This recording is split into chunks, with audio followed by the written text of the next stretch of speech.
ഇന്ന് ഡിസ്കസ് ചെയ്യുന്നത് issue of shares issue ചെയ്യുന്നതിനെ പറ്റിയിട്ടാണ്. 3 തരത്തിൽ ഷെയർസ് ഇഷ്യൂ ചെയ്യാം: മറ്റ് പാറിൽ, പ്രീമിയത്തിൽ ആൻഡ് ഡിസ്കൗണ്ടിൽ. കമ്പനിയിലുള്ള ഷെയർസ് ഇഷ്യൂ ചെയ്തിട്ടാണ് കമ്പനിയുടെ ഷെയർ ക്യാപിറ്റൽ ഇൻക്രീസ് ചെയ്യിപ്പിക്കുന്നത്. ഷെയർ ക്യാപിറ്റൽ റേസ് ചെയ്യുന്നത് ഷെയർസിൻ്റെ ഇഷ്യൂയിലൂടെയാണ് ക്യാപിറ്റൽ കമ്പനിക്ക് റേസ് ചെയ്യാനായിട്ട് പറ്റും. അപ്പോൾ ഷെയർസ് ഇഷ്യൂ ചെയ്യുന്നതായിട്ട് ബന്ധപ്പെട്ടിട്ട് ബേസിക് ആയിട്ട് വരുന്ന കുറച്ച് കാര്യങ്ങളാണ്. അപ്പോൾ first one, authorised share capital. Authorised share capital എന്ന് വെച്ചാൽ കമ്പനിയുടെ രജിസ്റ്റേർഡ് ആയിട്ടുള്ള ക്യാപിറ്റലിനെയാണ് ഓതറൈസ്ഡ് ഷെയർ ക്യാപിറ്റൽ. അതായത് കമ്പനിക്ക് പബ്ലിക്കിൻ്റെ കയ്യിൽ നിന്നും മാക്സിമം റേസ് ചെയ്യാനും ആയിട്ട് പറ്റുന്ന ക്യാപിറ്റലിനെയാണ് ഓതറൈസ്ഡ് ക്യാപിറ്റൽ എന്ന് പറയുന്നത്. അത് കമ്പനിയുടെ രജിസ്റ്റേർഡ് ആയിട്ടുള്ള ക്യാപിറ്റൽ ആയിരിക്കും. അപ്പോൾ അതിൽ എക്സാമ്പിൾ പറയുകയാണെന്നുണ്ടെങ്കിൽ, ഇപ്പോൾ റുപ്പീസ് 10 lakh 10 lakhന് ഈക്വൽ പാർട്സ് ആക്കിയിട്ട് ഡിവൈഡ് ചെയ്യും. 10 lakh ആണ് ഓതറൈസ്ഡ് ക്യാപിറ്റൽ, കമ്പനിക്ക് മാക്സിമം പബ്ലിക്കിൻ്റെ കയ്യിൽ നിന്നും ഇഷ്യൂ ചെയ്യാൻ പറ്റുന്ന capital. 10 lakh which is divided into 1 lakh shares, 10 each. ഇനി ഈ ഓതറൈസ്ഡ് ക്യാപിറ്റലിനെ രണ്ടാക്കിയിട്ട് ഡിവൈഡ് ചെയ്തിട്ടുള്ളതാണ് ഇഷ്യൂഡ് ക്യാപിറ്റലും അൺഇഷ്യൂഡ് ക്യാപിറ്റലും. ഓതറൈസ്ഡ് ക്യാപിറ്റലിൻ്റെ ഒരു ഭാഗമാണ് ഇഷ്യൂഡ് ക്യാപിറ്റൽ. അതായത് കമ്പനിക്ക് ആക്ച്വലി മാക്സിമം പബ്ലിക്കിൻ്റെ കയ്യിൽ നിന്നും ഇഷ്യൂ ചെയ്യുന്നത് 1 lakh ഷെയർസ് ആണ് ഇഷ്യൂ ചെയ്യാൻ പറ്റുന്നത്, 10 രൂപ വെച്ചിട്ട്. അങ്ങനെ 10 lakh റുപ്പീസിൻ്റെ ക്യാപിറ്റൽ. അപ്പോൾ ഈ 1 lakh ഷെയർസിൽ നിന്നും ആക്ച്വലി കമ്പനി ഇഷ്യൂ ചെയ്യുന്ന ക്യാപിറ്റലിനെയാണ് ഇഷ്യൂഡ് ക്യാപിറ്റൽ. അതായത് 80,000 shares at rupees 10 each.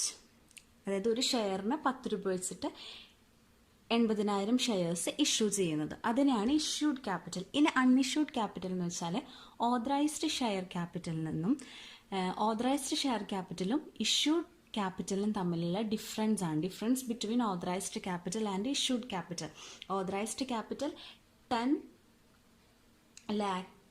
lakh rupees ആണ്. അപ്പോൾ 1 lakh ഷെയർസിൽ നിന്നും 80,000 ഷെയർസ് ഇഷ്യൂ ചെയ്തു.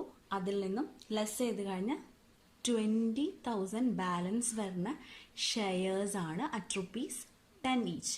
അതിനെയാണ് അൺഇഷ്യൂഡ് ഷെയർസ് എന്ന് പറയുന്നത്. അതായത് ഇവിടെ എത്ര ക്യാപിറ്റലാണ്? 8 lakh. അതായത് 80,000 ഇൻറ്റു 10, 8 lakh ഇഷ്യൂഡ് ക്യാപിറ്റൽ കിട്ടി. ഇനി ബാലൻസ് വരുന്നത് 20,000 ഷെയർസ് അറ്റ് റുപ്പീസ് 10 ഈച്ച് എന്ന് പറഞ്ഞത് 2 lakh. ഇനി അടുത്തത് ഇഷ്യൂഡ് ക്യാപിറ്റലിനെ വീണ്ടും എഗെയിൻ ഡിവൈഡ് ചെയ്തിട്ടുള്ളതാണ് സബ്സ്ക്രൈബ്ഡ് ക്യാപിറ്റലും അൺസബ്സ്ക്രൈബ്ഡ് ക്യാപിറ്റലും. സബ്സ്ക്രൈബ്ഡ് ക്യാപിറ്റൽ എന്ന് പറഞ്ഞാൽ ഇഷ്യൂ ചെയ്തതിൽ നിന്നും ആക്ച്വലി പബ്ലിക്കിൻ്റെ കയ്യിൽ നിന്നും സബ്സ്ക്രൈബ് ചെയ്തിട്ടുള്ള ക്യാപിറ്റലിനെയാണ് സബ്സ്ക്രൈബ്ഡ് ക്യാപിറ്റൽ. അതായത് ഇഷ്യൂഡ് ക്യാപിറ്റലിൻ്റെ ഒരു ഭാഗമാണ് സബ്സ്ക്രൈബ്ഡ് ക്യാപിറ്റൽ. പബ്ലിക്കിൽ നിന്നും സബ്സ്ക്രൈബ് ചെയ്തിട്ടുള്ള ക്യാപിറ്റലിനെയാണ് സബ്സ്ക്രൈബ്ഡ് ക്യാപിറ്റൽ എന്ന് പറയുന്നത്. ഇപ്പോൾ എക്സാമ്പിൾ പറയുകയാണെന്നുണ്ടെങ്കിൽ, എക്സാമ്പിളിൽ 80,000 shares at rupees 10 ഈച്ചിൽ 8 lakh rupees capital കിട്ടി. അതാണ് നമ്മൾ ഇഷ്യൂ ചെയ്തത്. ആക്ച്വലി ഇഷ്യൂ ചെയ്തത് സബ്സ്ക്രൈബ് ചെയ്തിട്ടുള്ളത് ഈ 80,000-ൽ നിന്നും 60,000 ഷെയർസ്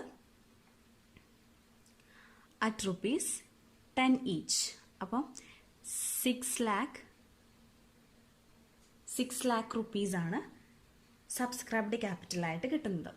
ഇനി അൺസബ്സ്ക്രൈബ്ഡ് ക്യാപിറ്റൽ എന്ന് പറഞ്ഞാൽ ഇഷ്യൂഡ് ക്യാപിറ്റലിൻ്റെയും സബ്സ്ക്രൈബ്ഡ് ക്യാപിറ്റലിൻ്റെയും ഡിഫറൻസ് ആണ് അൺസബ്സ്ക്രൈബ്ഡ് ക്യാപിറ്റൽ എന്ന് പറയുന്നത്. അപ്പോൾ ബാലൻസ് വരുന്ന എമൗണ്ട്, ബാലൻസ് വരുന്നത് 80,000-ൽ നിന്ന് 60,000 ലെസ് ചെയ്ത ബാക്കി വരുന്ന 20,000 ഷെയർസ് ആണ് അറ്റ് റുപ്പീസ് 10 ഈച്ച്. അതാണ് അൺസബ്സ്ക്രൈബ്ഡ് ക്യാപിറ്റൽ. അതായത് ഇനി വീണ്ടും അൺസബ്സ്ക്രൈബ്ഡ് ക്യാപിറ്റലിനെ കോൾഡ് അപ്പ് ക്യാപിറ്റലിൽ നിന്നും അൺകോൾഡ് അപ്പ് ക്യാപിറ്റലിൽ നിന്നും വീണ്ടും ഡിവൈഡ് ചെയ്തിട്ടുണ്ട്. കോൾഡ് അപ്പ് ക്യാപിറ്റൽ എന്ന് വെച്ചാൽ കമ്പനി അതായത് സബ്സ്ക്രൈബ് ചെയ്തു, പബ്ലിക് ആക്ച്വലി സബ്സ്ക്രൈബ് ചെയ്തതാണ്, സബ്സ്ക്രൈബ്ഡ് ക്യാപിറ്റൽ 6 ലാക്ക് കിട്ടി. ഇനി 6 ലാക്കിൽ നിന്നും കമ്പനി ആക്ച്വലി കോൾ ചെയ്തിട്ടുള്ള ക്യാപിറ്റൽ, അതായത് 60,000 ഷെയർസ് 10 രൂപ വെച്ചിട്ടാണ് സബ്സ്ക്രൈബ് ചെയ്തിട്ടുള്ളത്. അപ്പം പേയ്മെന്റിന് വേണ്ടിയിട്ട് കമ്പനി വിളിച്ചിട്ടുള്ളതിനെയാണ് കോൾഡ് അപ്പ് ക്യാപിറ്റൽ എന്ന് പറയുന്നത്. അതായത് 10 രൂപയിൽ നിന്നും ചിലപ്പം 10 രൂപ ഫുള്ളി കമ്പനി കോൾ ചെയ്യണമെന്നില്ല, ചിലപ്പോൾ 7 രൂപ 6 രൂപ കോൾ ചെയ്തിട്ടുണ്ടായിരിക്കുള്ളൂ. അതിനാണ് കോൾഡ് അപ്പ് ക്യാപിറ്റൽ എന്ന് പറയുന്നത്. 60,000 ഷെയർസ് അറ്റ് ₹7 പെർ ഷെയർ ആയിരിക്കും കമ്പനി ആക്ച്വലി കോൾ ചെയ്തിട്ടുണ്ടായിരിക്കും. അപ്പം 4,20,000 റുപ്പീസാണ് കോൾഡ് അപ്പ് ക്യാപിറ്റൽ ആയിട്ട് കമ്പനിക്ക് കിട്ടിയിട്ടുള്ളത്. അതിനാണ് കോൾഡ് അപ്പ് ക്യാപിറ്റൽ. ഇനി അൺകോൾഡ് അപ്പ് ക്യാപിറ്റൽ എന്ന് വെച്ചാൽ കോള് വിളിക്കാത്ത ബാക്കി വരുന്ന ഈ 10 രൂപയിൽ നിന്നും 7 രൂപ കോൾഡ് അപ്പ് ആയിട്ടുള്ളൂ, ബാക്കി വരുന്ന ബാലൻസ് 3 റുപ്പീസിനാണ് കോൾഡ് അപ്പ് ക്യാപിറ്റൽ എന്ന് പറയുന്നത്. 60,000 shares at ₹3 per share, that is 60,000 into 3 is equal to 1,80,000. ഇത് ഭാവിയിൽ ലേറ്റർ ഇത് ചിലപ്പം കോൾഡ് ചെയ്യാനുള്ള ചാൻസ് ഉണ്ട്. ഇനി കോൾഡ് അപ്പ് ക്യാപിറ്റലിനെ വീണ്ടും ഡിവൈഡ് ചെയ്തിട്ടിരിക്കുകയാണ് പെയ്ഡ് അപ്പ് ക്യാപിറ്റലും കോൾസ് ഇൻ അരിയേഴ്സും. അതായത് കോൾ ചെയ്തിട്ട് കമ്പനിക്ക് ആക്ച്വലി പബ്ലിക്കിൻ്റെ അടുത്ത് നിന്നും പേയ്മെൻറ്റ് കിട്ടിയ ക്യാപിറ്റലിനാണ് പെയ്ഡ് അപ്പ് ക്യാപിറ്റൽ. ഇനി ചിലപ്പോൾ പേയ്മെൻറ്റ് നടത്താൻ ചില ഷെയർ ഹോൾഡേഴ്സ് ഫെയിലാവും. ഇപ്പം 60,000 ഷെയർസ് ഉണ്ട്, ചിലപ്പം അതിൻ്റെ 500 ഷെയർസ് അറ്റ് ₹2 പെർ ഷെയർ, അതായത് ഫൈനൽ കോള് പേ ചെയ്യാൻ ചിലപ്പം ഫോൾസ് വരുത്തിയെന്ന് വരാം ചില ഷെയർ ഹോൾഡേഴ്സ്. അതിനെയാണ് കോൾസ് ഇൻ അരിയേഴ്സ് എന്ന് പറഞ്ഞത്. അതായത് പേയ്മെന്റ് നടത്താത്ത ഷെയർസ് ആണ് കോൾസ് ഇൻ അരിയേഴ്സ്. അതായത് ഫോൾട്ട് വരുത്തി ഷെയർസിന്റെ പേയ്മെന്റിന് ഫോൾട്ട് വരുത്തിയതിനാണ് കോൾസ് ഇൻ അരിയേഴ്സ് എന്ന് പറഞ്ഞത്. അപ്പം പെയ്ഡ് അപ്പ് ക്യാപിറ്റൽ എന്ന് പറയുന്നത് അപ്പം ₹4,90,000 ആയിരിക്കും. കാരണം എന്താണെന്ന് വെച്ചാൽ കോൾഡ് അപ്പ് ക്യാപിറ്റൽ 7 റുപ്പീസിന് 4,20,000 വിളിച്ചു കഴിഞ്ഞു. അതിൽ നിന്നും 500 ഷെയർസ് 2 രൂപ വെച്ചിട്ട് ഷെയർ ഹോൾഡർ പേ ചെയ്യാനായിട്ട് ഫെയിലായി. അതായത് അപ്പോൾ ഇവിടെ 500 × 2 എന്ന് പറയുന്നത് 1000 ഷെയർസ്.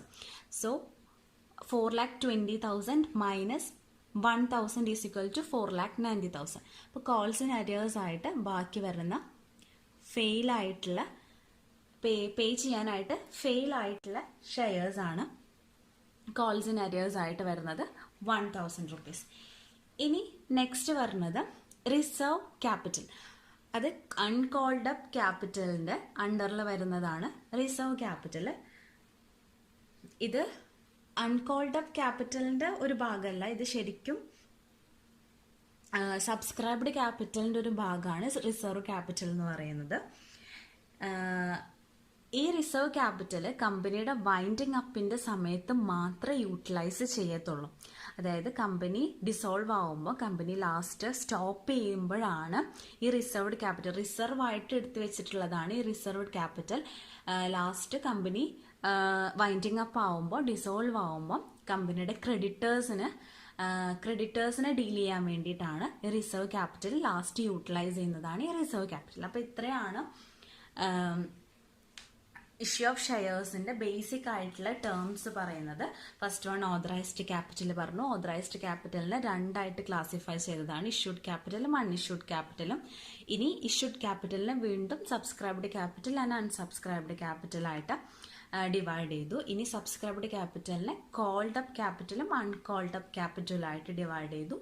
അത് കഴിഞ്ഞിട്ട് കോൾഡ് അപ്പ് ക്യാപിറ്റലിന് വരുന്ന ഡിവിഷനാണ് പെയ്ഡ് അപ്പ് ക്യാപിറ്റലും കോൾസ് ഇൻ അരിയേഴ്സും. പിന്നെ അൺകോൾഡ് അപ്പ് ക്യാപിറ്റലിനാണ് റിസർവ് ക്യാപിറ്റലായിട്ട് വരുന്നത്. അപ്പോൾ ഇത്രയാണ് ഇതിൻ്റെ ബേസിക് ആയിട്ട് ഇഷ്യൂ ഓഫ് ഷെയർസിൻ്റെ ബേസിക് ആയിട്ടുള്ള ടേംസ് ഇത്രയാണ് വരുന്നത്.